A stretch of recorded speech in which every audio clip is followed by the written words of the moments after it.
Welcome to the Heal Your Heartbreak podcast with your host, Breakup Bestie, aka me, Kendra. Breakups are hard, but you don't have to do it alone. Each week, I will be taking you through a different topic as it relates to breaking up, healing from heartbreak, growing in your single life, dating, and getting back into happier and healthier relationships. The goal of this show is to provide support, hope, tips, and to remind you that above all, this too shall pass.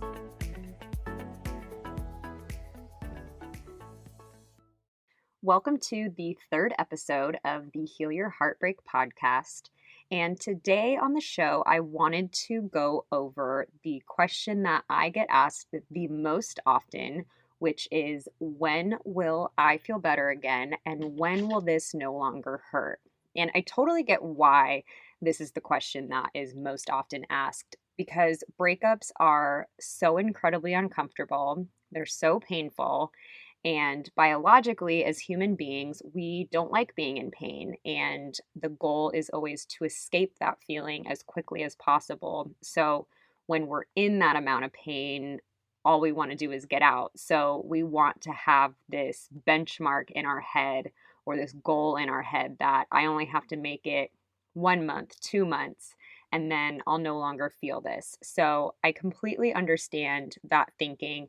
And I wish I could give everyone this magic number of months that it's going to take to have the feeling go away. But unfortunately, I can't give you that number. It's such a case-by-case basis, and it really depends on the relationship, how long it was, and a lot of it depends on what you're doing in your healing process. So that's what I'm going to go over today in the episode. But I love the saying that grief is not linear. And in my experience, breakup pain comes in waves. So when I was going through my breakup, I would start feeling better, and then all of a sudden something would hit me like a ton of bricks and I would be right back in that pain again. And I think that's super normal during a breakup. So if you've gone through a period where you're feeling better and then all of a sudden the pain comes back, that doesn't mean that there's something wrong with you. That doesn't mean that you need to go crawling back to your ex. I think it's just a very normal part of the healing process. So today I'm going to talk about some of the factors that can extend the recovery or make it more effective. And I don't want to use the term shorter because this, again, is such on an individualized level, but I am going to talk about things that will make the healing process better in my own experience. I also want you to keep in mind that there are ways to, quote unquote, get over the breakup quickly, or at least it will seem like you're getting over it quickly. So these are things like getting into a new relationship or numbing out your feelings with nights at the bar all the time, or just straight up ignoring your feelings. So all of these things will give you the illusion that you're over the relationship, especially if you're hopping right back into a new relationship. But I can assure you that this is a temporary solution, and the pain from that breakup will come up later on. So if we stuff our feelings down, it's important to remember that they don't just go away. Feelings will not just go away if we don't attend to them, and they'll only just sit there to come up later on when they are triggered maybe by a new relationship, or they're triggered completely out of nowhere and you have no idea where it came from. Those are typically feelings that we never looked at and never addressed. So they get kind of trapped in us. So it's important to go through this process, and it's important to, what I'm a big advocate for is going through your breakup, not sidestepping it, not going over it, not, taking those kind of shortcuts. So, and this isn't, the instant gratification way out. So if you're listening to this episode because you thought I was going to give you some secret shortcut to get through your breakup, I'm sorry to report that that's not the case. However, I can promise that doing it this way will give you healing that's long lasting, so you can fully open yourself up into future relationships. Let's get into some of the ways to make your healing process more effective. The first one is crying. And I was told that every breakup comes with a certain amount of tears and they're going to have to come out sometime. It's important to let tears come out instead of just stuffing them down. And this was a really hard one for me to learn. Growing up, I think I have a story like many other people where I did not feel comfortable crying. I was always really conscientious of not wanting to make other people feel uncomfortable if I started crying in front of them. I always felt crying was something I did not want to do. And what would happen is all of a sudden, because I wasn't, slowly letting my feelings out, they would build up into this kind of volcano and I would have this huge meltdown. So going through my breakups in a healthy way was a big learning tool for me to realize that I was able to let tears out as they came up.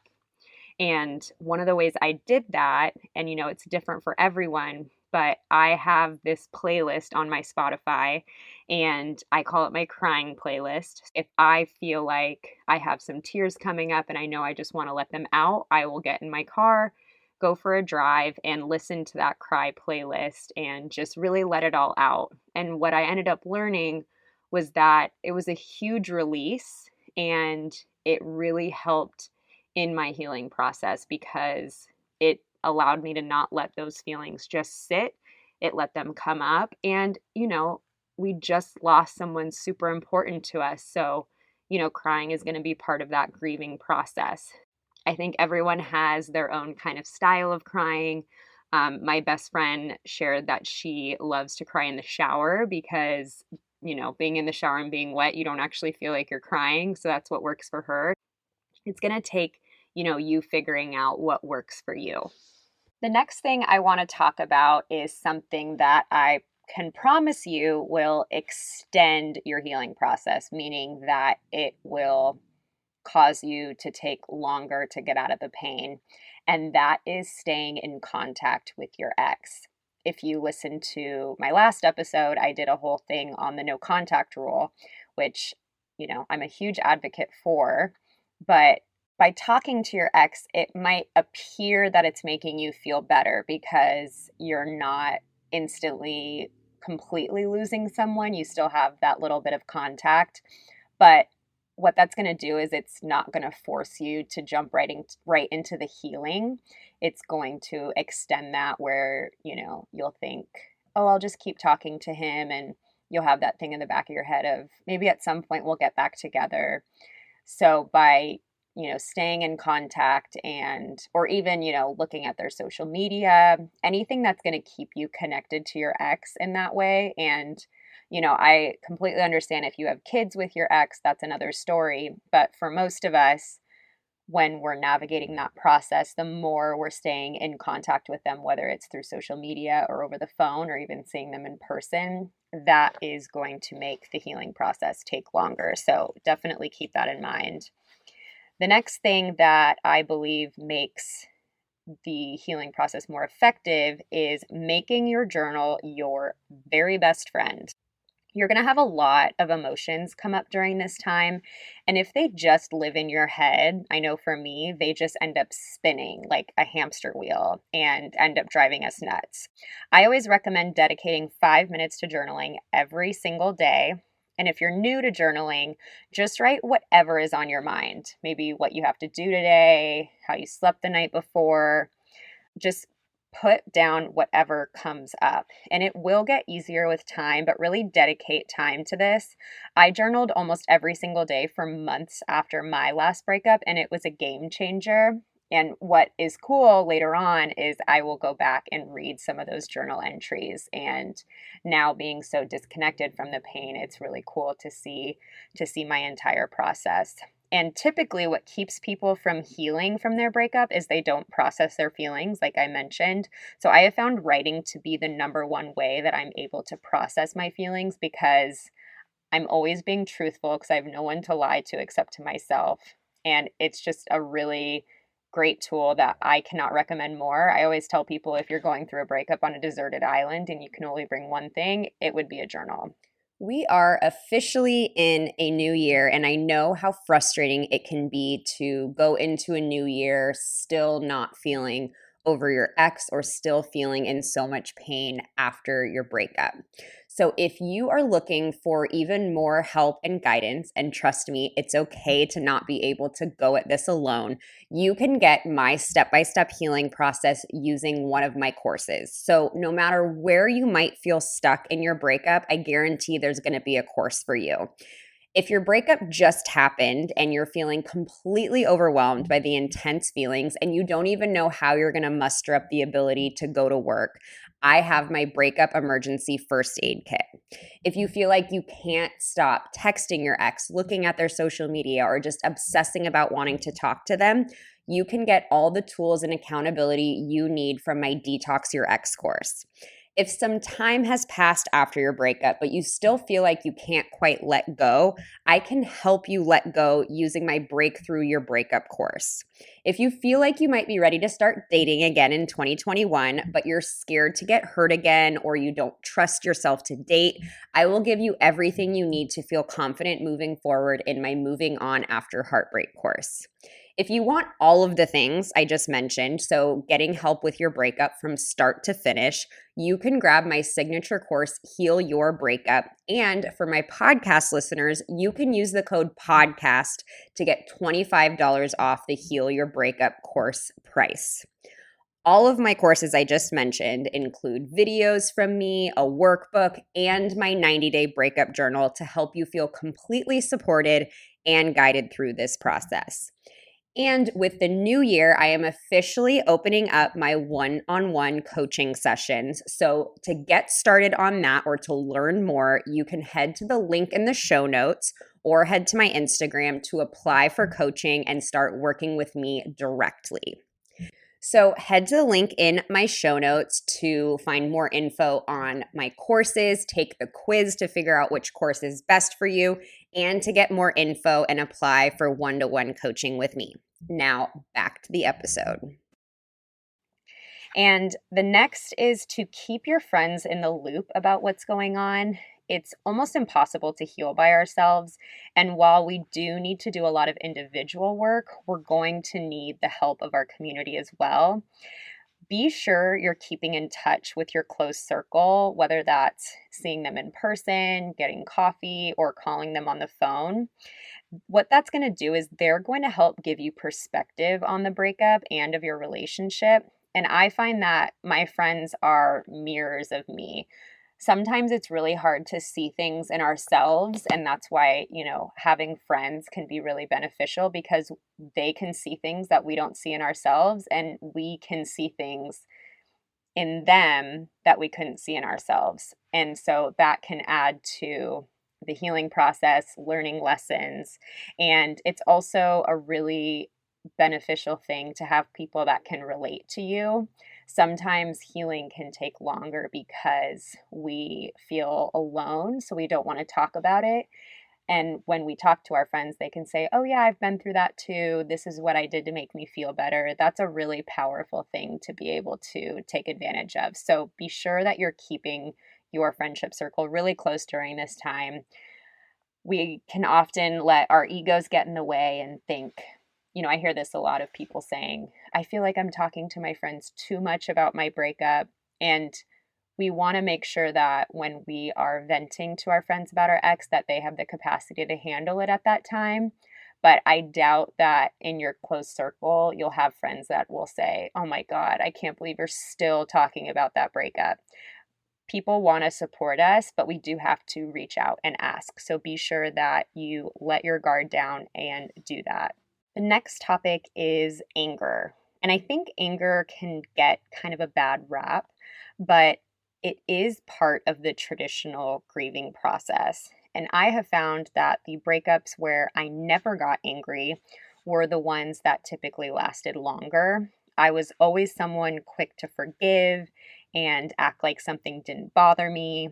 But deep down, I think there's always some source of anger that comes from a separation, whether that's at ourselves or at the other person. And that's okay. It's not something that we need to be ashamed of. I grew up thinking that anger was a negative emotion and that I shouldn't be feeling that, but that's not the case. There are some breakups where it's easy to get angry. For example, if we are cheated on, and of course, being cheated on is extremely painful. But I think going through breakups where we have a very strong source of anger can sometimes make it easier because we want nothing to do with them. It's the breakups where we are not angry at the person and we're just sad that it ended that can sometimes make it harder. And anger probably won't come up right away. It can take some time again, and this is why it's so important to be processing our feelings, because sometimes anger is hidden under a few different layers. So we need to make sure that we are digging and reflecting and feeling all of those things.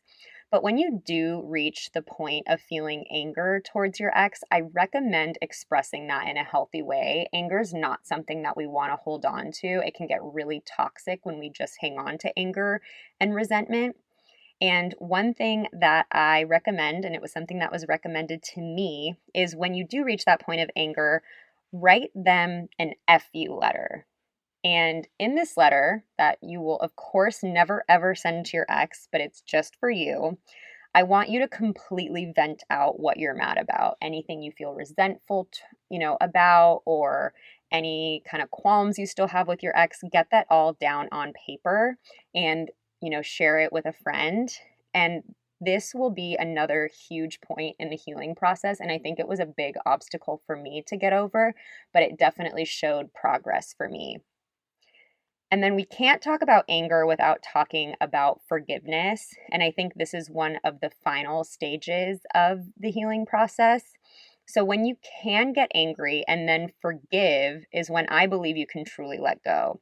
And that's because you've felt the feelings, you've acknowledged them, and then you let it go and you're able to let it go. And if you haven't been able to tell already, I love giving writing assignments. So I always recommend that when you get to a point where you're even just the slightest bit willing to forgive, you don't have to feel, completely forgiving, but just having an inch of willingness to do it. Try, or at least try writing a letter of forgiveness to your ex. And also, I recommend writing a letter of forgiveness to yourself. Sometimes the healing process takes forever because we are still holding resentment towards ourselves. And I have gone through this in so many of my relationships and breakups, holding on to this anger towards myself. So that was actually probably the most transformative thing I have ever done in any of my recovery journeys is forgive myself.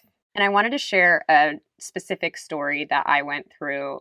And if you've listened to the previous podcast, you know that I was in an abusive relationship from 18 to 21.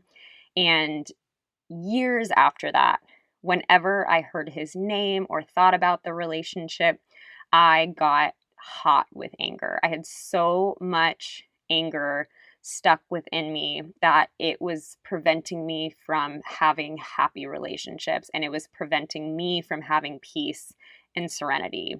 And it was one morning where I was reading kind of one of those reflection books, and the topic of forgiveness was in the writing. And at this point, I had been doing a lot of journaling and reflecting and digging. So I was doing the work that led up to this. But for whatever reason, that reading that morning just struck a chord with me. And I got out my journal and I wrote a letter of forgiveness to this man that did so much wrong to me.